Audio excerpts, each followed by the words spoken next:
perolehan vaksin COVID-19 pada ketika itu adalah tepat dan terbaik, the best and the right decision berdasarkan situasi yang sangat mendesak dengan izin, and it's a matter of life and death of the people.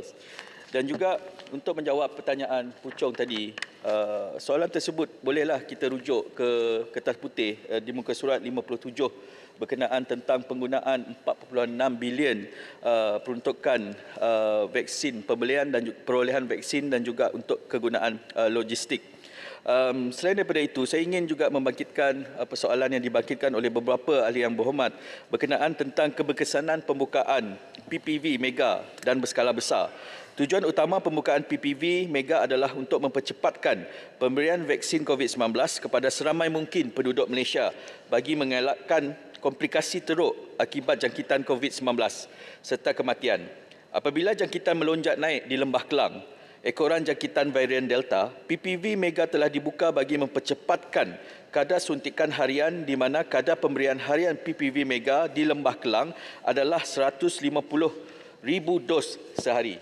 Bagi tempoh 30 hingga Disember 2021, sebanyak 2,600 PPV berskala kecil seperti PPV oleh klinik pengamal perubatan swasta, klinik pakar swasta, hospital swasta dan perkhidmatan ambulatory PPVCC telah memberi suntikan sebanyak 7.5 juta dos berbanding 15 juta dos yang diberikan oleh beberapa PPV berskala besar di seluruh negara.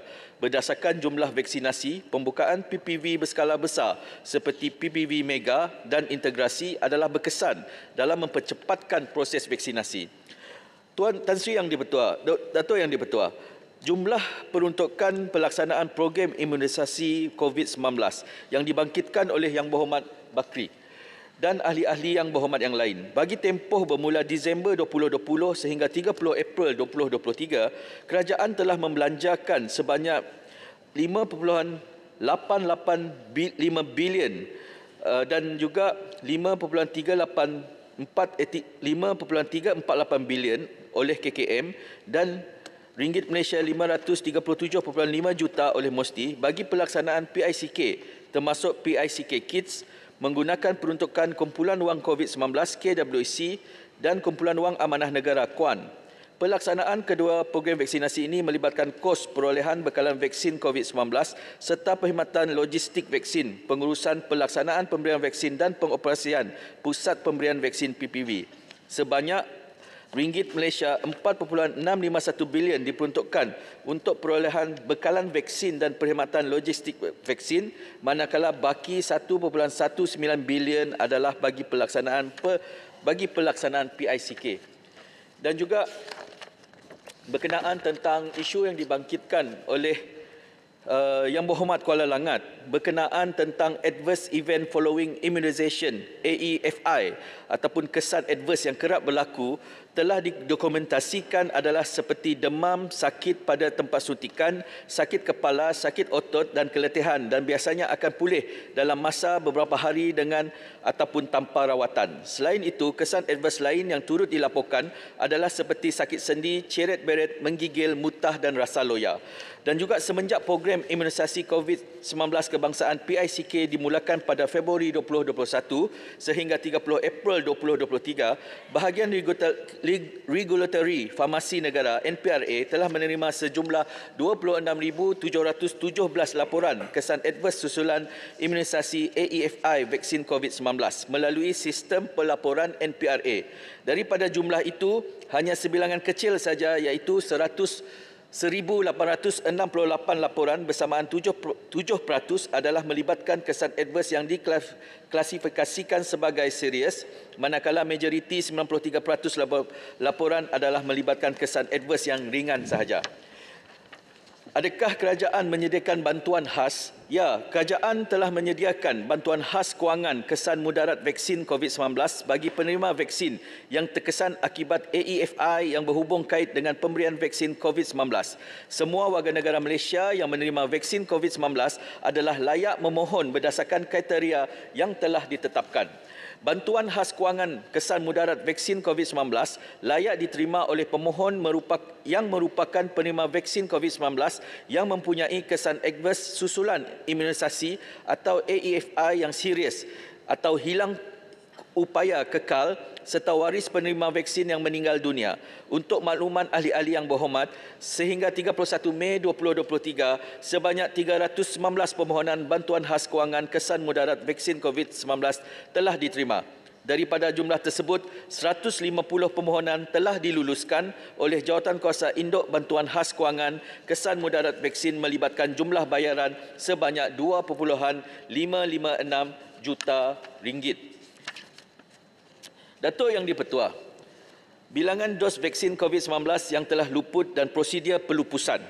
Bagi menjawab pertanyaan Yang Berhormat YB Kuala Nerus, YB Parit, YB Sungai Petani dan juga YB Puchong berkenaan bilangan dos vaksin COVID-19 yang telah luput dan prosedur pelupusan sehingga 1 Jun 2023, terdapat sebanyak 8.5 juta dos vaksin pelbagai jenama telah luput di fasilitis KKM dan gudang simpanan vaksin COVID-19. Proses pelupusan dan pelaporan vaksin dalam simpanan dilaksanakan mengikut tata cara pengurusan aset dan tata cara pengurusan stor yang berkuat kuasa. Pemantauan status pelupusan juga dilaksanakan secara berkala. Dan juga untuk makluman YB Kuala Nerus dan YB Seri Aman, sebagai salah satu usaha untuk mengurangkan lebihan vaksin COVID-19, Kementerian telah membuat tawaran vaksin COVID-19 kepada negara-negara luar sejumlah 1,892,000 dos vaksin pelbagai jenama telah disumbangkan kepada negara seperti Bangladesh, Myanmar, Laos dan juga Bosnia Herzegovina. Berkenaan tentang hala tuju vaksin, Datuk Yang di-Pertua, banyak soalan telah berbangkit berkenaan tentang hala tuju vaksinasi COVID-19. Ahli-ahli yang berhormat, mengenai hala tuju vaksinasi COVID-19 untuk tahun 2023 hingga 2024, hala tuju vaksin COVID-19 adalah ditetapkan selaras dengan syur terkini oleh Pertubuhan Kesihatan Sedunia. WHO Set Roadmap to Prioritizing Use of COVID-19 Vaccines bertarikh 30 Mac 2023, iaitu agar pemberian vaksin COVID-19 disarankan untuk terus diberikan kepada individu berisiko tinggi untuk mendapat komplikasi teruk kesan daripada jangkitan COVID-19 seperti warga emas berumur lebih daripada 60 tahun, individu berusia melebihi usia 5 tahun dengan moderate to severe immunocompromising conditions dengan izin, ibu mengandung remaja dan dewasa, kaki tangan kesihatan dan barisan hadapan. Dan juga untuk perkara-perkara yang dibangkitkan oleh ahli-ahli berhormat yang lain yang tidak berada di dalam Dewan, saya akan memberikan jawapan secara bertulis kepada ahli-ahli yang berhormat. Dan juga selain daripada itu, saya juga ingin memaklumkan kepada Datuk Yang di-Pertua berkenaan tentang kesan hasil daripada perolehan vaksin COVID-19 ini, iaitu Malaysia pada 10 Januari 2022 telah mencatatkan 6.65 mata dalam indeks pemulihan COVID-19 Nike ICEA yang tertinggi bagi negara ASEAN yang berada di tangga 13 daripada sejumlah 122 negara. Kedudukan tersebut dinilai berdasarkan keberkesanan pengurusan jangkitan pelaksanaan pemberian vaksin dan mobiliti sosial. Pencapaian tersebut merupakan usaha kolektif semua pihak yang terlibat dan merupakan pengiktirafan kepada PICK serta negara. Sebagai rakyat Malaysia, kita seharusnya berbangga dengan pengiktirafan global seperti ini.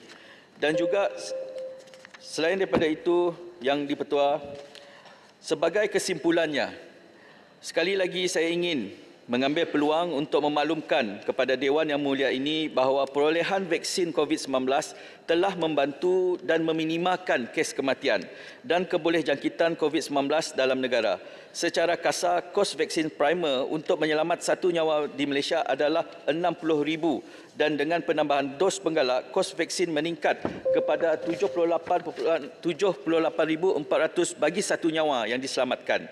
Malah berdasarkan model ramalan, pelaksanaan PICK adalah sangat berkesan kerana telah berjaya mengelakkan sejumlah 5 juta kes jangkitan baru dan 638,000 kes kemasukan hospital serta mengelak sebanyak 31,000 nyawa hilang daripada kematian akibat COVID-19. Sekiranya setiap daripada mereka dapat menjana pendapatan sebanyak RM3,000 sebulan, sebanyak 5.58 bilion pendapatan dapat dijanakan dalam 5 tahun akan datang. Memandangkan Kementerian Kesihatan telah berpengalaman dalam mengurus perolehan besar seumpama ini, Kementerian Kesihatan yakin dan sentiasa bersiap siaga untuk menguruskan lain-lain perolehan sekiranya berlaku lagi pandemik pada masa hadapan. Apa yang ingin saya sampaikan adalah apa yang berlaku semasa proses perolehan vaksin COVID-19 ini yang Ketua ini adalah merupakan satu proses yang perlu kita kaji dengan teliti dan kita belajar. Dan apa yang telah disampaikan oleh kesemua pembahas-pembahas di mana mereka mempunyai rasa ingin melihat kerajaan yang ada ketika ini supaya memperbaiki dan mempelajari kesilapan yang telah dilakukan. Walaupun demikian, apa yang telah dipaparkan di dalam kertas putih ini adalah nilai dan juga angka-angka.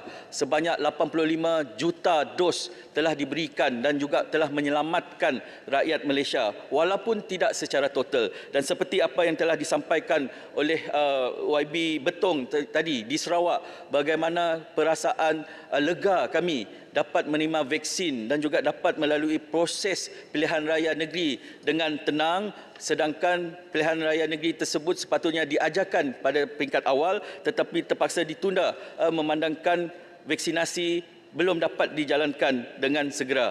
Dan juga selain daripada itu, dengan adanya kertas putih ini membolehkan semua ahli-ahli parlimen untuk mengetahui isi kandungan cara perolehan vaksinasi dan juga dapat diperbahaskan dan bukan hanya eksklusif kepada ahli-ahli dalam jawatankuasa PAC. Dan kami mengucapkan terima kasih kepada apa kandungan laporan di dalam PAC yang telah memberikan show-show dan segala show-show yang telah dicadangkan akan kita ambil maklum dan juga segala perbahasan-perbahasan ahli parlimen pada pagi tadi dan petang ini akan kita gunakan untuk memperbaiki. Dan apa yang saya harapkan dengan pembangunan penghasilan vaksinasi, penghasilan vaksin tempatan adalah sangat penting dan juga untuk mengelakkan berlakunya proses yang lambat bagi syarikat yang meyakinkan kerajaan yang dapat untuk menyediakan vaksin tetapi terpaksa lambat kerana tidak mempunyai keupayaan untuk membotolkan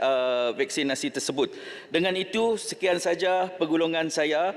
Dan juga saya ingin mengambil kesempatan untuk mengucapkan terima kasih kepada frontliner dan juga saya secara peribadi untuk memohon kepada kerajaan, terutama sekali kepada Yang Amat Berhormat Premier, supaya untuk melihat jasa-jasa yang telah dibangkitkan oleh seperti YB Tangga Batu, YB Kuala Selangor berkenaan tentang jasa-jasa pekerja seperti pembantu pegawai kesihatan, pembantu pegawai persekitaran, kontrak yang telah diberhentikan ataupun tamat kontrak supaya mereka ini diberikan tawaran untuk menyambung kontrak di dalam KKM.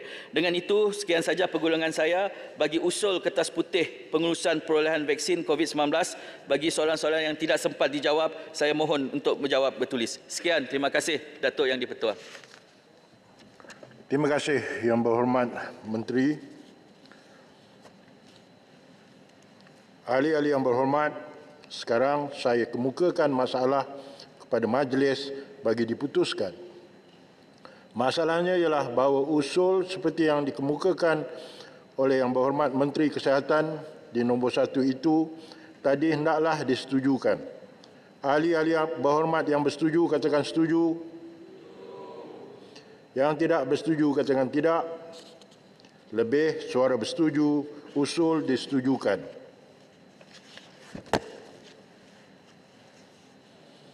Yang Berhormat Menteri di Jabatan Perdana Menteri akan mencadangkan usul di bawah Peraturan Malaysia 27 dalam kurungan 3 untuk membahaskan laporan tahunan dan penyata kewangan Suruhanjaya Hak Asasi Manusia (SUHAKAM) bagi tahun 2020. Yang Berhormat Menteri. Bismillahirrahmanirrahim. Assalamualaikum warahmatullahi wabarakatuh. Tuan Yang di-Pertua, bahawa Dewan ini membuat ketetapan di bawah Peraturan Mesyuarat 27.3 Peraturan Majlis Mesyuarat Dewan Rakyat bahawa laporan tahunan dan penyata kewangan Suruhanjaya Hak Asasi Manusia Malaysia (SUHAKAM) bagi tahun 2020 kertas status ST 140 tahun 2023 yang telah dibentangkan dalam Dewan ini pada 25 Mei 2023 untuk membahaskan isu-isu dan syur-syur yang terkandung dalam laporan tahunan ini.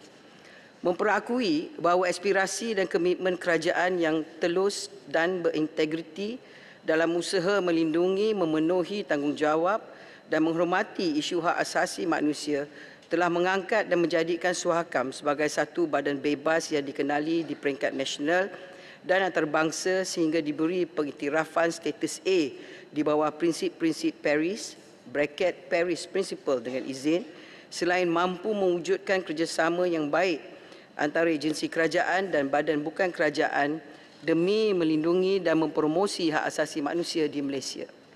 Menyedari bahawa di dalam era dunia digital ini, dengan kemudahan memperolehi maklumat dari internet dan media sosial, menyebabkan pentingnya isu hak asasi manusia untuk diberi penjelasan dan pencerahan oleh pihak Suhakam dan kerajaan bagi memastikan agenda kerajaan untuk meningkatkan kualiti hidup rakyat difahami dengan baik dan ditangani dengan sewajarnya, selain keperluan kerajaan untuk membantu bekerjasama rapat dengan Suhakam dalam memperkukuhkan lagi usaha mempertingkatkan kesedaran mengenai hak asasi manusia dan menjaga serta menangani pelbagai isu sosial, ekonomi, kebudayaan serta politik dalam kalangan rakyat. Mengambil maklum akan cabaran yang dihadapi oleh Suhakam dalam menjalankan mandat dan tanggungjawabnya memerlukan perhatian yang serius daripada pihak berkaitan, selain pertimbangan bagi melaksanakan dengan berkesan syur-syur utama yang terkandung dalam laporan tersebut serta memahami keperluan kerajaan menangani dan menyertai meratifikasikan treaty dan konvensyen antarabangsa berkenaan hak asasi manusia bagi memperkasakan lagi hala tuju dalam memupuk dan mempertahankan hak asasi manusia di Malaysia. Menyokong kepentingan perbahasan laporan tahunan ini bagi mencerminkan kesungguhan kerajaan dalam memelihara dan melindungi hak asasi manusia melibatkan pelbagai lapisan masyarakat, dan bahawa dalam Suhakam melaksanakan mandatnya mempromosi dan melindungi hak asasi manusia di Malaysia, Dewan Yang Mulia ini menyuruh agar semua pihak bersama-sama bertanggungjawab dan bersatu hati dan menyokong kerajaan agar pelaksanaan syur, pandangan dan cadangan yang terkandung dalam laporan tersebut dapat disahkan dan diluluskan. Tuan Yang di-Pertua, hak asasi manusia merupakan satu konsep sejagat, iaitu hak bagi seorang individu yang dilindungi di bawah undang-undang. Di Malaysia, hak asasi rakyat dijamin melalui peruntukan di bawah bahagian kedua kebebasan asasi dengan izin Fundamental Liberties Perlembagaan Persekutuan, meliputi daripada perkara 5 yang menjelaskan mengenai kebebasan diri sehingga perkara 13 yang melindungi hak terhadap harta.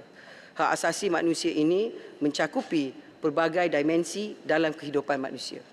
Menyedari akan hakikat ini, Kerajaan Madani di bawah kepimpinan Yang Berhormat Perdana Menteri yang ke-10 telah menyatakan komitmen supaya laporan tahunan dan penyata kewangan Suruhanjaya Hak Asasi Manusia Malaysia Suhakam bagi tahun 2020 dibahaskan dalam Dewan Yang Mulia ini.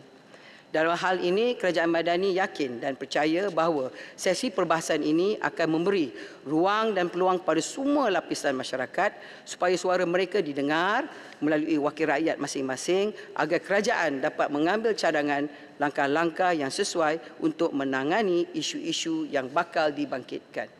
Tuan Yang di-Pertua, laporan tahunan dan penyata kewangan Suruhanjaya Hak Asasi Manusia Malaysia Suhakam bagi tahun 2020 telah pun dibentangkan di dalam Dewan Yang Mulia ini pada hari Khamis 25 Mei 2023. Kebanyakan isu hak asasi manusia yang telah dibangkitkan semasa perbahasan laporan tahunan dan penyata kewangan Suruhanjaya Hak Asasi Manusia Malaysia Suhakam bagi tahun 2018 pada 5 Disember 2019 mahupun laporan Suhakam selepas itu belum lagi diselesaikan secara tuntas oleh kerajaan sebelum ini. Isu-isu yang telah dikenal pasti dan tertunggak terus berulang saban tahun, termasuk dalam laporan tahunan Suhakam yang berada di hadapan kita pada hari ini. Justru itu, kerajaan pada hari ini berpendirian bahawa perlu ada iktizam politik dengan izin political will, bukan sahaja sekadar membentangkan laporan tahunan Suhakam dalam Dewan Yang Mulia ini, tetapi laporan ini perlu dibahaskan serta disusuli dengan cadangan langkah-langkah penyelesaian bagi isu-isu yang telah dibangkitkan. Laporan Suhakam tahun 2020 terdiri daripada 7 bab yang menjelaskan aktiviti yang dijalankan sepanjang tahun 2020 dalam melaksanakan mandat Suhakam serta laporan terperinci pentadbiran dan kewangan sepanjang tahun. Antara bidang tematik yang khususnya dilaporkan adalah COVID-19 dan hak asasi manusia, orang asli, orang asal, perdagangan orang, pelarian dan pencari suaka, perniagaan dan hak asasi manusia, dan Islam dan hak asasi manusia. Pelbagai syur bagi setiap isu yang dikaji dan dilaporkan turut dinyatakan dengan jelas dalam laporan tersebut. Tuan Yang di-Pertua, Suhakam sebagai satu institusi hak asasi manusia kebangsaan dengan izin National Human Rights Institution sejak penubuhannya pada 9 September 1999 memainkan peranan yang amat penting. Suhakam menerima, menyiasat dan menyelesaikan mana-mana aduan berkenaan pelanggaran hak asasi manusia. Suhakam juga mempunyai mandat untuk memberi saranan dan panduan pada kerajaan supaya undang-undang dan dasar mencerminkan piawaian antarabangsa. Kerajaan Madani sentiasa berusaha untuk memperkasakan badan berkanun ini supaya Suhakam boleh terus memainkan peranan yang mereka dalam memastikan sistem semak dan imbang beroperasi dengan baik. Seiring dengan itu, nilai teras Malaysia Madani iaitu kesejahteraan, hormat dan ihsan hak asasi manusia merupakan antara agenda terpenting untuk kerajaan pada hari ini. Pada masa yang sama, kestabilan politik yang ada pada hari ini di bawah pentadbiran Kerajaan Perpaduan akan terus membolehkan agenda hak asasi manusia dapat dilaksanakan dengan sempurna. Dalam hal ini, kerajaan sedang giat melaksanakan pelbagai reformasi melalui semua gerak kerja yang berkaitan. Ini termasuklah cadangan untuk meminda Akta Suruhanjaya Hak Asasi Manusia 1999, Akta 597 untuk memperkasakan Suhakam dalam melaksanakan tanggungjawabnya bagi mempertahankan hak asasi manusia di Malaysia. Cadangan pindaan yang sedang dipertimbangkan ini akan merangkumi pelbagai perkara dan elemen substansif dengan matlamat utamanya adalah untuk meluaskan fungsi-fungsi Suhakam supaya bebas dan berkecuali pemerkasaan pelantikan Pesuruhanjaya, penambahbaikan pemberian keterangan dan mewajibkan perbahasan laporan Suhakam di Parlimen. Tuan Yang di-Pertua, bagi usaha reformasi undang-undang demi perjuangan hak asasi manusia, pelbagai perundangan telah dipinda dalam sesi Parlimen yang lepas, khususnya bagi menangani beberapa isu legasi yang telah lama wujud dan tidak diselesaikan oleh kerajaan sebelum ini. Kerajaan Madani telah memasukkan hukuman mati mandatory dan telah menggantikan hukuman tersebut dengan hukuman alternatif. Selain itu, hukuman penjara sepanjang hayat, natural life sentence, juga telah dimaksudkan. Pindaan kepada pelbagai akta ini telah membawa kepada perubahan besar dalam polisi penghukuman di negara kita, yakni mencipta satu sejarah memandangkan tiada kerajaan sebelum ini berani melaksanakan pindaan-pindaan sedemikian.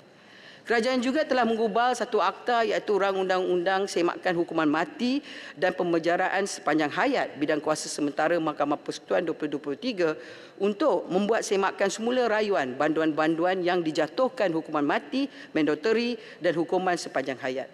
Akta Jenayah Seksual Kanak-Kanak 2017 dan Akta Keterangan Saksi Kanak-Kanak 2007 juga telah dipinda untuk memberi lebih banyak perlindungan kepada kanak-kanak secara seluruhnya. Kerajaan juga akan mempertimbangkan beberapa penambahbaikan dan pindaan lanjut kepada akta yang sama sebagai fasa 2 dalam sesi Parlimen yang akan datang.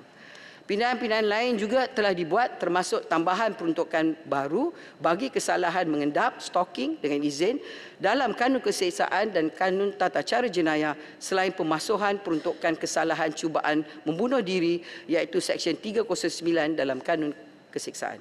Tuan Yang di-Pertua, melangkah ke hadapan, sebagai bukti komitmen Kerajaan Madani dalam memastikan hak asasi manusia di negara ini terus terjamin dan terpelihara, Pelan Tindakan Hak Asasi Manusia Kebangsaan dengan izin National Human Rights Action Plan 2.0 sedang dipertimbangkan melalui integrasi yang lebih utuh dalam pelbagai aspek termasuk pendidikan, kesihatan, perumahan, khidmat sosial, pentadbiran dan lain-lain yang dilaksanakan oleh kerajaan. Bagi tujuan tersebut, pada 3 Mac 2023, satu sesi libat urus yang lebih mendalam melalui pendekatan bottom up yang mengumpulkan pandangan maklum balas dan aspirasi rakyat telah diadakan bagi mengkaji Pelan Tindakan Hak Asasi Manusia Kebangsaan yang sedia ada supaya penambahbaikan yang menyeluruh dan holistik akan dapat dilaksanakan. Dalam masa yang sama, kerajaan juga sedang membangunkan Pelan Tindakan Kebangsaan dalam perniagaan atau hak asasi manusia dengan izin National Action Plan for Business and Human Rights NAPBHR selaras dengan prinsip Panduan Pertubuhan Bangsa-Bangsa Bersatu mengenai hak asasi manusia dan perniagaan dengan izin Guiding Principle on Business and Human Rights. Satu dokumen yang merangkumi National Baseline Assessment dengan izin NBA sedang disediakan melalui kerjasama antara bahagian hal ehwal undang-undang, Jabatan Perdana Menteri, Suhakam dan UNDP. NBA ini akan menjadi asas kepada pembangunan Pelan Tindakan Kebangsaan dalam perniagaan dan hak asasi manusia. Selain itu, Bahayu Jabatan Perdana Menteri bersama Suhakam serta Jabatan Peguam Negara sedang menetapkan dasar bagi pengubalan satu akta khusus untuk Suruhanjaya Kanak-Kanak di Malaysia yang merupakan kesinambungan kepada pelantikan Suruhanjaya Kanak-Kanak pada bulan Mac 2023. Rang undang-undang ini dijangka akan dibentangkan di Parlimen pada masa terdekat. Setelah rang undang-undang ini diluluskan, dikuatkuasakan nanti, maka Suruhanjaya Kanak-Kanak yang ditempatkan di Suhakam akan menerajui dengan izin the Independent Office of the Child Commissioners. Dalam masa yang terdekat, pelbagai reformasi akan diketengahkan termasuk cadangan pindaan pada Akta Perlindungan Pemberi Maklumat 2011, Akta 711 dan penumbuhan Ombudsman Malaysia melalui penggubalan satu akta khusus. Buat masa ini, Kerajaan Madani juga sedang memutamatkan cadangan pindaan kepada perlembagaan persekutuan secara menyeluruh untuk meliputi pemberian kewarganegaraan melalui penguatkuasa undang-undang pada anak yang dilahirkan di luar negara oleh ibu warga negara Malaysia yang berkahwin dengan pasangan bukan warga negara. Terima kasih saya ucapkan kepada sahabat saya Yang Berhormat Menteri Dalam Negeri yang bersama kita pada petang ini dalam mempercepatkan cadangan pindaan kepada perlembagaan persekutuan supaya isu-isu berhubungan kait dengan aspek kewarganegaraan dapat diselesaikan secara holistik. Saya juga menghargai kerjasama badan-badan bukan kerajaan NGO dalam memahami kompleksiti isu perundangan ini yang terlibat dalam perkara ini dan terus memberikan sokongan yang sewajarnya terhadap usaha kerajaan Madani dalam menyelesaikannya mengikut proses undang-undang yang sedia ada. Kerajaan juga tidak melupakan peranan Jawatankuasa Pilihan Khas JPK yang melaksanakan proses semak dan imbang dengan izin check and balance setiap dasar kerajaan berhubungan dengan elemen hak asasi manusia khususnya melalui JPK Hak Asasi Manusia, Pilihan Raya dan reformasi institusi yang dipengusikan oleh Yang Berhormat Ahli Parlimen Selayang serta JPK Wanita Kanak-Kanak dan Pembangunan Masyarakat yang dipengusikan oleh Yang Berhormat Ahli Parlimen Puchong. Saya sebagai mantan pengurusi JPK sebelum ini berpendapat bahawa JPK adalah salah satu daripada entiti yang paling berkesan dalam menjayakan agenda pembinaan negara dan memperkukuhkan demokrasi. Saya juga berterima kasih kepada Yang Berhormat Tan Sri Speaker dan barisan timbalan-timbalan speaker terhadap pembaruan yang dilaksanakan kepada peranan JPK dalam menjalankan fungsi mereka secara bebas dan tulus untuk manfaat rakyat seluruhnya. Sesungguhnya kerajaan ini akan terus memperkukuhkan dan mempertingkatkan lagi hak asasi manusia ke arah tiada siapa yang tertinggal dengan izin will strengthen and enhance human rights towards leaving no one behind. Tuan Yang di-Pertua, isu-isu hak asasi manusia merupakan satu perkara yang merentasi dengan izin cross-cutting di antara satu agensi dengan agensi yang lain. Justru itu, penyelarasan yang bersepadu perlu dibuat dalam kalangan semua kementerian, jabatan, agensi bagi memastikan semua isu hak asasi manusia di Malaysia akan dapat ditangani sepenuhnya. Walau bagaimanapun, pelindungan hak asasi manusia merupakan satu tanggungjawab bersama yang harus digalas oleh setiap rakyat. Organisasi bukan kerajaan, NGO dan juga CSO, ahli-ahli perniagaan serta semua kumpulan masyarakat dan bukan hanya merupakan tanggungjawab kerajaan atau mana-mana kumpulan atau golongan tertentu semata-mata. Tuan Yang di-Pertua, Kerajaan Madani berkeyakinan bahawa sesi perbahasan ini akan dijadikan sebagai platform kepada semua ahli-ahli parlimen untuk berbahas secara matang dalam memperkukuhkan pemeliharaan hak asasi manusia selain mengenal pasti ruang-ruang yang boleh ditambah baik serta pendekatan yang terbaik bagi menangani semua isu-isu yang melibatkan hak asasi manusia dalam negara kita. Dengan izin Tuan Yang Di-Pertua, this is not a fault-finding mission. Dengan izin. Matlamat perbahasan laporan Suhakam adalah untuk mendapatkan maklum balas daripada agensi yang bertanggungjawab dan juga untuk menyatukan maklum balas daripada semua ahli-ahli parlimen sama ada pihak kerajaan ataupun pihak pembangkang. Kita sedia maklum bahawa laporan ini telah disediakan secara bebas dan otonomi tanpa diarah atau diganggu oleh pihak berkepentingan. Perbahasan ini mempromosikan perkongsian baik antara semua yang terlibat dalam kitaran pemantauan dan penambahbaikan perkhidmatan untuk masyarakat sejagat. Semua kerjasama harus berdasarkan sikap saling menghormati terhadap integriti agensi kerajaan dan pada masa yang sama mengiktiraf peranan kita sebagai penggubal undang-undang yang bertanggungjawab terhadap menegakkan hak asasi manusia dalam negara yang kita cintai. Oleh itu, Tuan Yang Di-Pertua, saya mohon mencadangkan. Terima kasih. Yang menyokong. Izin Tuan Speaker, saya menyokong. Baik. Ahli-ahli yang berhormat, masalah sekarang ini ialah usul yang berhormat Menteri di Jabatan Perdana Menteri ini terbuka untuk dibahas. Melihat pada senarai yang berada dengan saya ini, begitu ramai, sejumlah 37 orang, walau bagaimanapun saya akan membacakan 20 membahas pertama dan jika 20 ini tidak dapat diselesaikan pada hari ini sehingga jam 5.30 akan disambung besok. Ya. Dengan sedemikian, ahli-ahli yang berhormat yang saya baca senarainya ini bersedia.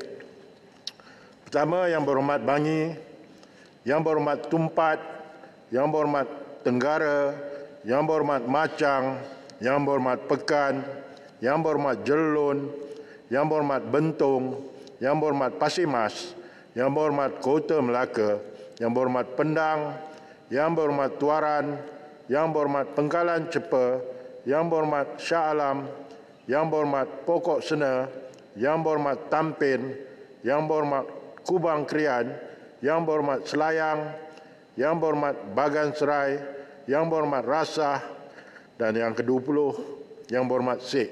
Ya. Jika tidak dapat diselesaikan pada hari ini akan dibawa ke besok menyambung kepada yang sampai ke 37. Dengan sedemikian saya persilakan yang berhormat Bangi memulakan perbahasan. Terima kasih Tuan Yang Di-Pertua kerana memberi peluang kepada saya untuk membahaskan laporan tahunan Suhakam 2020. Tuan Yang Di-Pertua, Parlimen ini telah menggubal Akta Suruhanjaya Hak Asasi Manusia yang masih terpakai sehingga kini. Dan antara lain tanggungjawab Suhakam adalah untuk menyediakan laporan tahunan bagi aktivitinya. Namun demikian amat malang kerana sebelum ini laporan tahunan Suhakam ini hanya dibentangkan tanpa dibahaskan dalam Dewan Yang Mulia ini. Namun pada kali ini kita telah melihat bagaimana iltizam daripada kerajaan Madani ini untuk membenarkan perbahasan bagi laporan tahun 2020.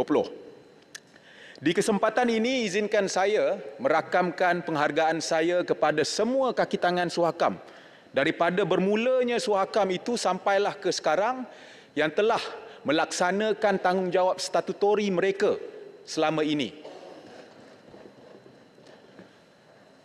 Tuan Yang Di-Pertua, sebelum saya pergi menyentuh kepada apa yang terkandung dalam laporan itu secara khusus, saya ingin menyentuh mengenai pelantikan Pesuruhjaya Suhakam. Bangi sedar bahawa di bawah Seksyen 11A Akta Suhakam, Perdana Menteri harus berunding dengan satu jawatan kuasa pemilih sebelum menasihatkan Yang di-Pertuan Agong mengenai lantikan Pesuruhjaya ini. Bangi juga sedar, saya ada tanya soalan lisan, telah dijawab bahawa struktur ini, kerajaan mengambil pendirian bahawa struktur ini sudah memadai. Namun demikian, sebelum ini kita ada melihat, Tuan Yang Di-Pertua, ada persoalan yang dibangkitkan mengenai kompetensi dan pengalaman Pesuruhjaya Suhakam. Jadi, Bangi mencadangkan, Tuan Yang di-Pertua, supaya proses pelantikan ini ditambah baik dengan satu mekanisme yang lebih terus.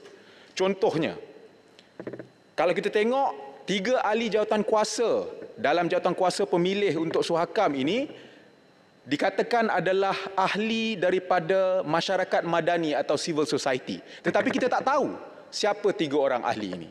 Jadi Bangi ingin mencadangkan supaya satu proses penambahbaikan dibuat supaya mungkin kita boleh maklumkan kepada umum siapakah 3 yang dilantik ke dalam jawatan kuasa pemilih ini, Tuan Yang di-Pertua.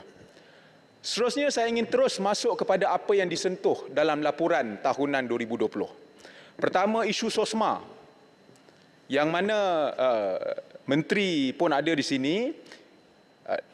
Dalam laporan tersebut ada dikatakan bahawa rujukan telah dibuat kepada SOSMA. Dan salah satu daripada cadangan yang dibuat adalah supaya dipindahnya Seksyen 13, dimansuhkan. Seksyen 13 ini, Tuan Yang di-Pertua, yang menafikan jaminan kepada tahanan SOSMA. Saya menyokong cadangan ini supaya kita beri semula budi bicara itu kepada mahkamah untuk menentukan sama ada seseorang yang ditahan bawah SOSMA itu patut diberikan jaminan atau tidak. Dan kita tahu sekarang ini kita ada banyak peranti yang boleh digunakan. Kalaupun kata orang itu, kita kata dia adalah seseorang yang dituduh bawah kesalahan keselamatan, tetapi kita ada peranti yang kita boleh track di mana dia pergi. Jadi tak ada sebab kenapa kita nak nafikan dia jaminan.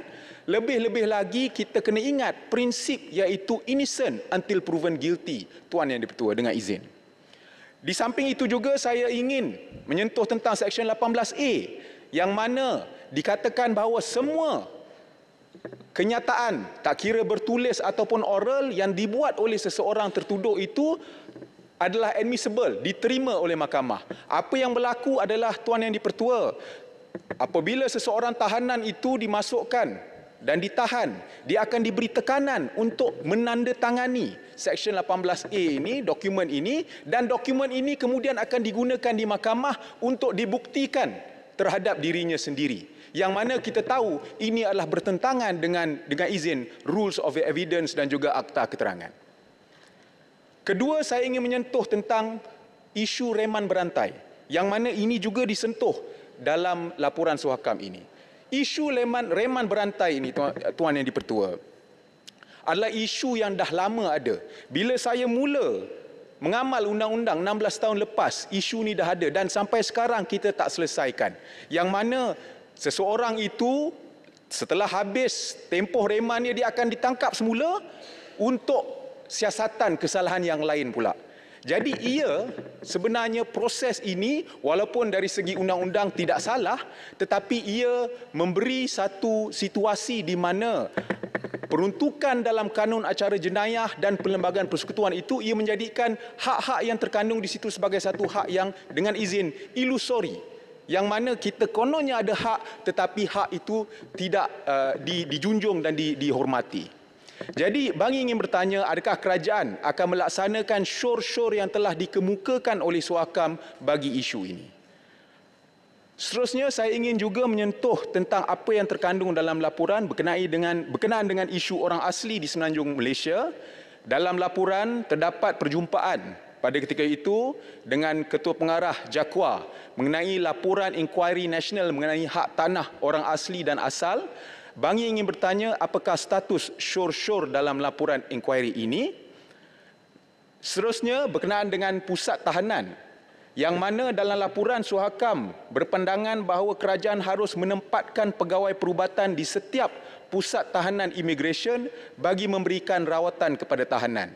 Akan tetapi kami telah mendapat maklumat bahawa sehingga kini, Tuan Yang di-Pertua, ini masih belum dilaksanakan. Bangi memohon supaya kerajaan menyatakan sama ada terdapat perancangan untuk melaksanakan perkara ini. Isu seterusnya adalah mengenai COVID dan hak asasi manusia, yang mana ini merupakan satu bab yang telah dinyatakan dengan menyeluruh dalam laporan tersebut. Kita berharap, tadi kita ada berbahas tentang isu perolehan vaksin dan sebagainya. Kita berharap pandemik seperti COVID ini tidak berulang, tetapi pada masa yang sama, kita harus menjadikan apa yang telah berlaku sebagai satu teladan.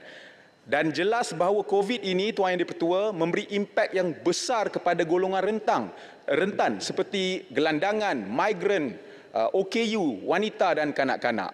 Maka Bangi berharap kerajaan dapat menyatakan langkah-langkah yang diambil oleh kerajaan untuk mengurangkan impak situasi seperti COVID-19 ini kepada golongan ini dari aspek pelanggaran hak asasi manusia.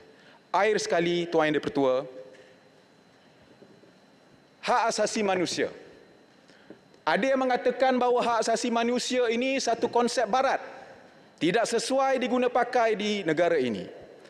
Tetapi Tuan Yang di-Pertua, hak asasi manusia ini sebenarnya sudah lama sebati dengan kita sebagai rakyat Malaysia. Hak asasi manusia termaktub dalam Perlembagaan Persekutuan. Terutama sekali bahagian 2 perlembagaan berkaitan dengan kebebasan asasi. Maka adalah tidak tepat dan jauh tersasar untuk mengatakan bahawa hak asasi manusia itu satu konsep asing. Dan dengan semangat ini, Bangi ingin tekankan bahawa adalah menjadi tanggungjawab kita untuk menjunjung dan menghormati hak asasi manusia di negara ini. Dan dengan itu, Bangi ingin menyatakan sokongan Bangi kepada usul yang dikemukakan oleh Yang Berhormat Menteri. Sekian, terima kasih. Terima kasih Yang Berhormat Abangi. Berikutnya dipersilakan Yang Berhormat Tumpat. Assalamualaikum warahmatullahi wabarakatuh. Terima kasih Yang Ketua.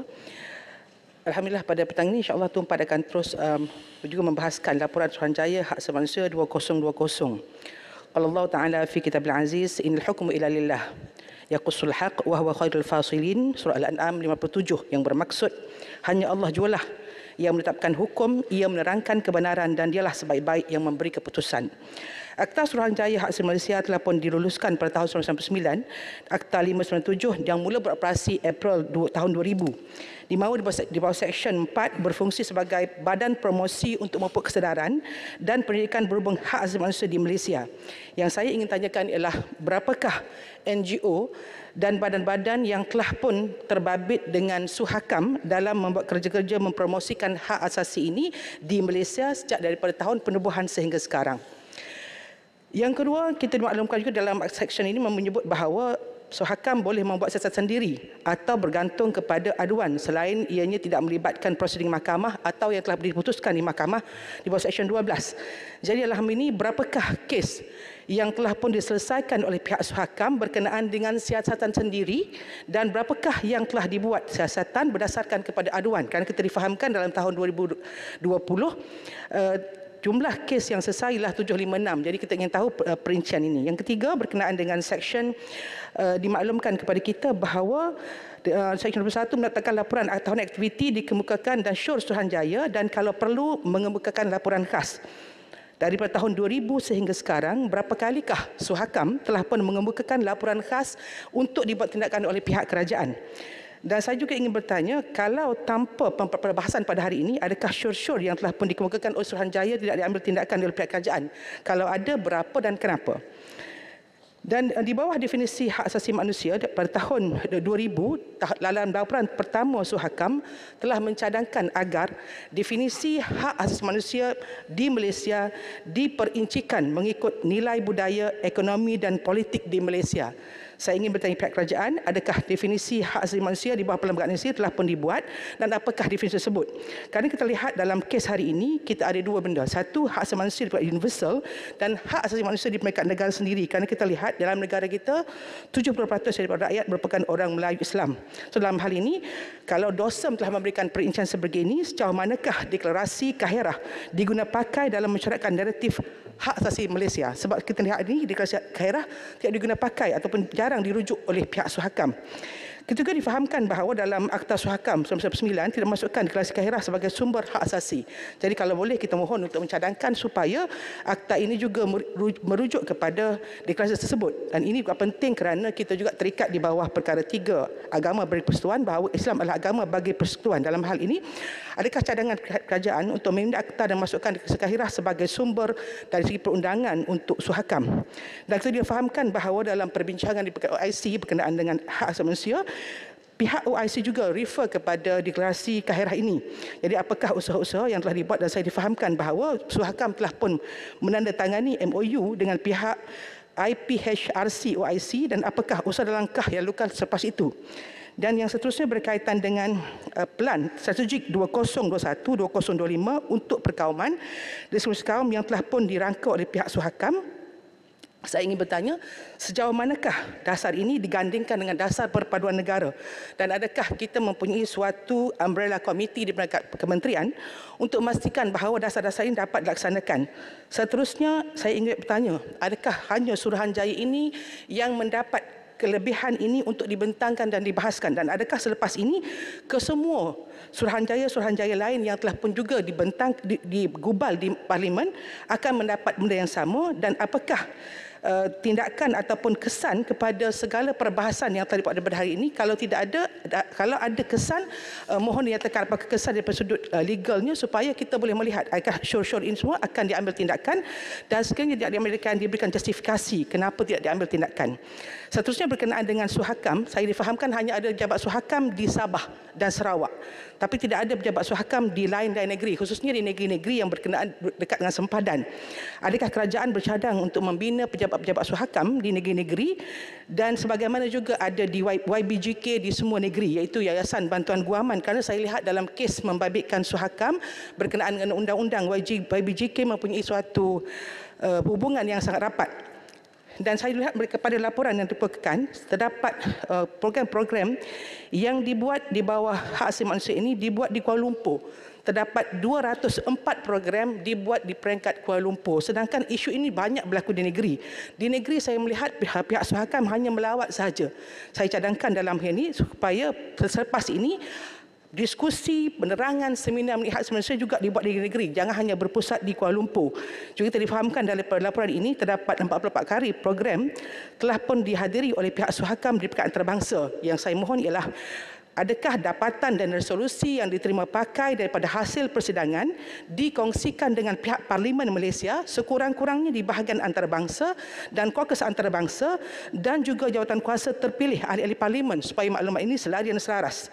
Seterusnya berkaitan dengan laporan penuh siasatan Suhakam, kita melihat dalam ini baik juga disebut tentang cadangan dari pihak Suhakam supaya undang-undang lompat parti perlu dirasiskan. Dalam hal ini, sejauh manakah perkara ini diambil tindakan setelah diberi cadangan oleh pihak Suhakam, dan juga kita melihat ada kekecewaan kerana tak dibentangkan sebelum ini. Alhamdulillah hari ini dah bentang. Saya nak tanya tentang isu penghapusan diskriminasi kepada wanita. Bagaimana dengan kes pramugari yang telah memohon menutup aurat, yang telah dibentangkan dan dimohon dalam Parlimen, dibincangkan beberapa kali perbincangan dengan pihak menteri, tapi sampai hari ini hak pramugari untuk menutup aurat masih lagi belum ditunaikan, sedangkan ia melanggar hak asasi manusia sebagai seorang Muslim. Begitu juga kita lihat hari ini dalam laporan ini menyentuh tentang forum ataupun syur-syur berkenaan kanak-kanak, di mana antara tematik ataupun laporan berkenaan dibuat dengan tahfiz. Kita mohon bukan hanya laporan dibuat berkenaan dengan cadangan untuk tahfiz-tahfiz ini, tetapi ianya dipanjangkan kepada perkara lain. Contohnya, dalam kes 2 hari yang lepas, seorang kanak-kanak yang telah pun mempunyai seorang ibu bukan warga negara, ayah warga negara, berkahwin di Malaysia lebih daripada 37 tahun yang lepas. Wanita ini telah pun mendapat stroke. Oleh kerana dia stroke, dia bukan warga negara, suami telah meninggal dunia, wanita ini tidak mendapat bantuan. Ini berlaku kepada adik yang telah pun menjadi pelajar terbaik SPM baru-baru ini, Muhammad Syahril bin Saidi. Inilah kisah ibunya, Tuan Faridah binti Tuan Ismail, yang tidak mendapat bantuan semata-mata kerana tidak mendapat kewarganegaraan, sedangkan anaknya 6 orang merupakan warga negara. Dan bila hari ini Muhammad Syahril membuat keputusan untuk tidak menyambung ke universiti, tapi nak sambung di peringkat STAM, Sijil Tinggi Agama Malaysia, pihak JKM tidak boleh memberikan bantuan kepada beliau kerana STAM tidak dikira sebagai belajar dalam keadaan untuk mendapatkan bantuan BKK.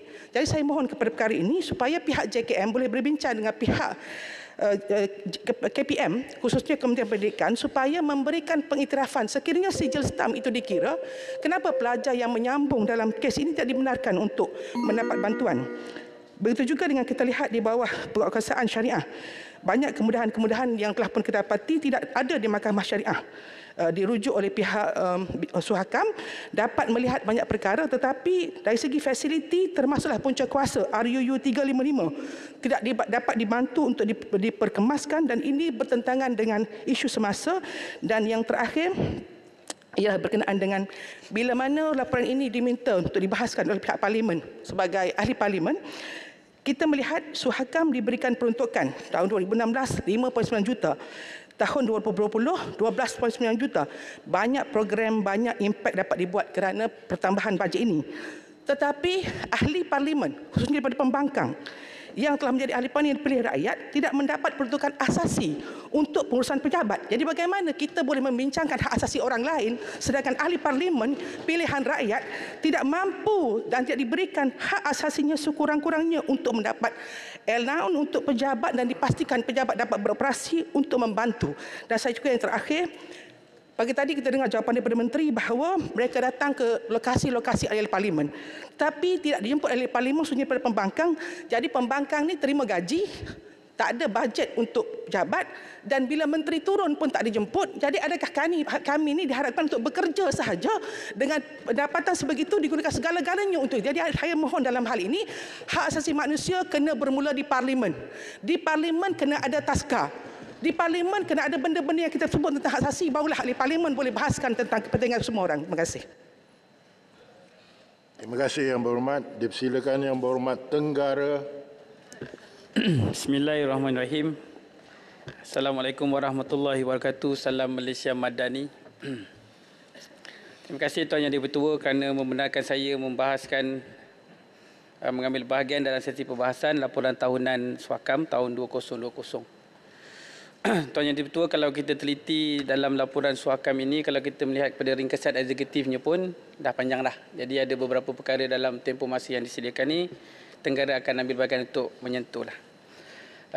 Ada yang berkenaan dengan permasalahan hak asasi manusia ketika berkaitan dengan pemberdagangan orang, pelarian, pencari suaka, masalah tahanan melebihi kapasiti dan pelbagai lagi. Saya pada hari ini ingin mengenakan beberapa isu yang pada saya menimbulkan persoalan dan harus dijawablah. Pertamanya adalah berkenaan dengan pemerdagangan manusia, pemerdagangan orang. Suhakam telah menyertai mesyuarat Majlis Anti Pemerdagangan Orang dan Anti Penyeludupan Migran MAPO. Dalam mesyuarat ini telah membincangkan laporan Jabatan Negara Amerika Syarikat yang meletakkan Malaysia dalam senarai pemerhatian tahap 2. Jadi persoalan saya, apakah status terkini Malaysia dalam aktiviti pemerdagangan dan penyeludupan orang ini? Ini kerana kalau kita semak Indeks Keamanan Global GPI 2022, Malaysia adalah negara ke-18 terselamat di dunia. Saya rasa seolah-olah macam ada sedikit clash kat situ, keraguan. Mohon penjelasan pihak kerajaan tentang apakah mekanisme dan kaedah yang digunakan oleh Jabatan Negara Amerika Syarikat ini. Dalam laporan Suhakam ini juga ada menyatakan pada April 2019, Suhakam telah menerbitkan laporan Soul Like Fish dengan izin bersama dengan sebuah NGO yang menerangkan berkenaan pemerdagangan pelarian Rohingya melalui laut dan kem pemerdagangan orang di Malaysia dan Thailand. Namun begitu, sehingga kini masih lagi tiada apa-apa pengumuman daripada RCI. Jadi kita Tenggara mohon penjelasan kerajaan berkaitan hal yang berkenaan. Tuan Yang Dipertua, dalam laporan Suhakam ini juga berkenaan dengan masalah tahanan melebihi kapasiti di beberapa buah pusat tahanan yang melibatkan penjara, lokap dan pusat reman. Di penjara Pangkalan Cepa misalnya, kapasiti sebenar banduan sepatutnya hanya seramai 1,500 orang, namun terdapat hampir 3,000 banduan di sana. Jadi apakah tindakan kerajaan bagi mengatasi masalah ini?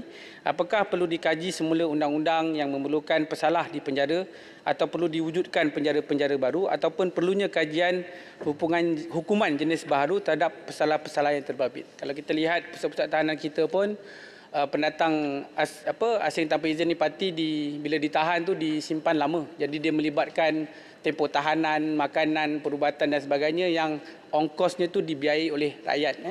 Kalau boleh dicadangkan di sini, saya pun kadang berbicara juga dengan kawan-kawan di peringkat tempat saya lah, Tenggara. Katanya eloklah mungkin dibuat kajian kesesuaian mana-mana parti ni yang kita tangkap.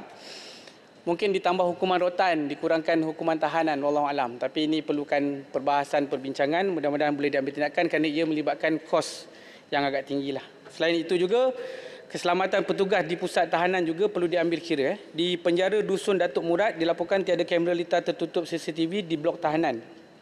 Pada pandangan saya, perkara ini mestilah diselesaikan dan CCTV ini bukanlah benda yang mahal sangatlah. Jadi saya rasa kerajaan kena ambil tindakan yang segera supaya keperluan ini termasuklah keselamatan pegawai kita yang bertugas dapat dipertingkatkan. Saya juga tertarik dengan satu kerjasama antara Suhakam dengan PDRM dan KKM iaitu berkenaan dengan unit perubatan tahanan, Custodial Medical Unit atau CMU, disentuh juga oleh Bangi sebentar tadi, yang melibatkan 5 lokap terpilih sebagai fasa melibatkan 5 lokap lah.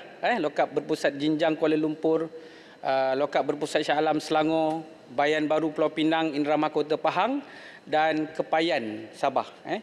Saya mohon kerajaan perjelas apakah update terkini CMU ini dan adakah program ini berjaya mencapai objektifnya. Seterusnya berkenaan dengan isu pekerja sektor bekalan perubatan dan peladangan, Suhakam diingatkan menerima aduan daripada sebuah NGO North South Initiative NSI mengenai 2,000 pekerja migran dari Nepal dan Bangladesh yang mogok setelah majikan WRP Asia Pacific Sdn Bhd, syarikat pengeluar sarung tangan pelbagai guna, bertindak menahan gaji pekerja.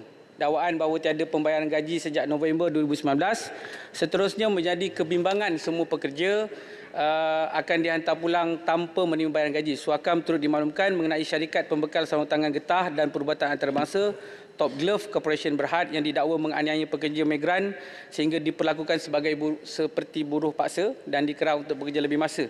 Berkenaan pekerja di sektor peradangan pula, Jabatan Kastam dan Pelindungan Sepadan Amerika Syarikat United States Custom and Border Protection mendakwa adanya pencabulan hak asasi manusia oleh pengeluar minyak sawit mentah terbesar dunia iaitu syarikat seperti FGV dan Sandabi Plantation.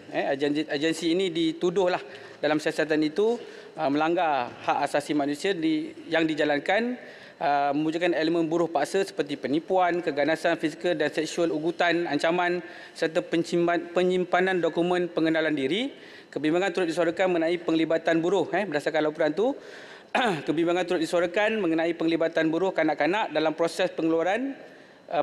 Justru gesaan dibuat agar kerajaan masyarakat mengambil tindakan segera dengan menyekat produk import daripada syarikat FGV dan Sandabi. Ini adalah dakwaan yang sangat serius. Ini adalah dakwaan yang sangat serius dan menjatuhkan imej negara. Lebih-lebih lagi ia melibatkan GLC kita lah. Jadi tuduhan ini memberi impak negatif terutama dalam sektor perdagangan negara. Apabila disekat produk yang akan dieksport ke pasaran antarabangsa, saya mohonlah supaya ada jalan untuk menyelesaikan. Jadi maksudnya Suhakam menyampaikan laporan ini baik, tetapi mestilah ada satu tindakan yang lebih konstruktif, yang lebih logik supaya bukan saja hak itu, tetapi hak kita juga sebagai negara pengeluar komoditi mestilah diambil kira. Sebagai tambahan, saya kira isu-isu seperti ini sengaja ditimbulkanlah. Pendapat peribadi saya bukan saja pasal hak asasi manusia ini, tetapi semacam nak sabotaj industri komoditi negara kita. Mungkin juga pihak Suhakam perlu teliti dan melihat urusan-urusan hak ini dari perspektif ekonomi juga yang akan terjejas nanti kelak rakyat. Kalau kita kata FGV dan komoditi ini sudah pastilah peneroka-peneroka Felcra, Felda, Risda dan peneroka kecil akan terkesan. Jadi saya kira sampai di sini sajalah perbahasan saya. Cukup daripada Tenggara setakat ini.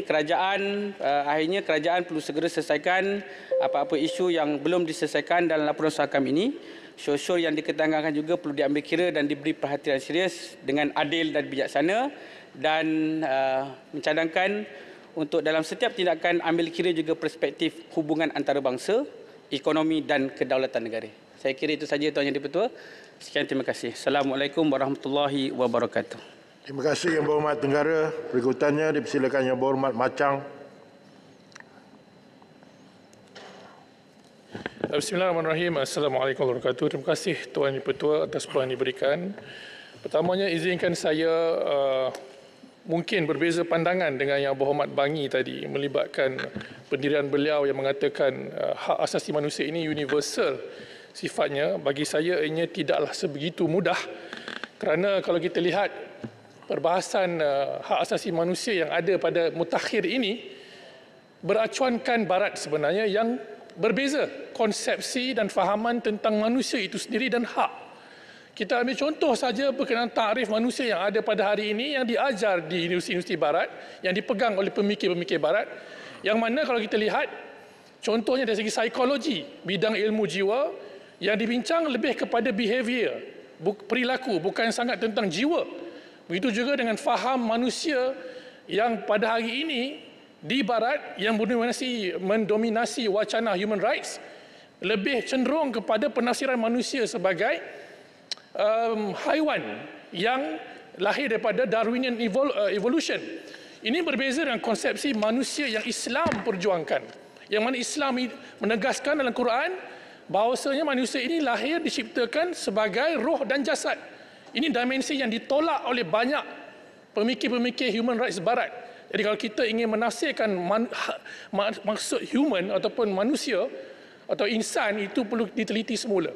Malah istilah rights itu sendiri berbeza dengan kita. Dalam Islam atau dalam pemikiran Melayu sekalipun, hak itu adalah daripada perkataan hukuk ataupun yang memberi maksud bukan sahaja right, tapi juga responsibility dan kebenaran. Ini istilah kata kunci yang dasar dalam pandangan Islam. Dan saya suka memetik almarhum Yang Berhormat Menteri Pendidikan, yang saya rasa kerajaan Malaysia dan Suhakam perlu popularkan, iaitu karamah insaniah. Ya, human dignity ini sepatutnya didahulukan sebagai premis pertama dalam membahaskan isu-isu human hak asasi manusia. Tuan Yang Dipertua, saya tak mahu berlanjutkan perbahasan konsep ini, tapi penting untuk set the premise. Saya ingin menyentuh dalam laporan Suhakam tersebut berkenaan hak ekonomi, sosial dan kebudayaan muka surat 33 berkenaan dengan golongan rentan. Umum diketahui COVID-19 yang melanda dunia telah menimbulkan wajah sebenar hak asasi melibatkan golongan rentan yang memang terkebelakang dan tercicir. Yang kita tahu selalu masalah berdepan dengan golongan ibu tunggal, OKU, warga emas, orang asli. Dan dalam perbahasan saya pada tengah hari ini, saya ingin memberi penekanan sedikit berkenaan dengan warga emas. Untuk pengetahuan Dewan Yang Mulia Tuan Yang Dipertua, Malaysia mengikut laporan Bank Dunia sedang berdepan dengan satu megatrend, iaitu rapid aging dengan izin. Masyarakat yang semakin menua. Tahun 2020, 7% daripada populasi kita berumur lebih 65 tahun. Dan ikut kategori daripada World Bank, Bank Dunia, itu menunjukkan Malaysia sudah pun menjadi masyarakat yang sedang menua. Pada tahun 2044, ianya akan berganda menjadi 14%. Dan ini menunjukkan Malaysia bakal menjadi masyarakat yang telah menua. Dan lebih kurang 30 tahun lagi, 2056, hampir 20% populasi negara kita akan menjadi lebih umur 65 tahun ke atas. Jadi ini menjadi, kata World Bank, super age society, masyarakat yang sangat menua. Jadi dalam soal ini saya menyokonglah dengan semangat bipartisan, ya, Perikatan Nasional tidaklah loket untuk memuji kalau kerajaan buat benda yang baik. Daripada Kementerian Wanita, Yang Berhormat Timbalan Menteri baru ini telah memberi jaminan Senior Citizen Bill, akta untuk warga emas akan diperkenalkan tahun depan, dan semoga akta ini dapat membantu kita membuat persiapan agar warga emas yang bakal mendominasi sebahagian besar populasi demografi kita akan terjaga hak dan tanggungjawab juga anak-anak dan masyarakat dan negara ke atas warga emas ini. Sebabnya I have a personal interest in this, yang Tuan Dipertua, sebab saya pun akan jadi orang tua tak lama lagi. Jadi saya nak anak-anak saya, masyarakat dan kerajaan menjaga saya dan ahli parlimen muda yang ada dalam Dewan pada hari ini, insya-Allah. Jadi Tuan Dipertua, ini satu perkara yang baik yang Suhakam perlu beri penekanan. Cuma ketika ini dilaporkan oleh World Bank juga ada masih lagi diskriminasi kepada warga emas dalam peluang pekerjaan. Golongan yang berumur 55 hingga 64 tahun ketika ini lebih kurang 45.2% sahaja yang mendapat peluang pekerjaan. Ini agak rendah berbanding negara-negara maju yang lain.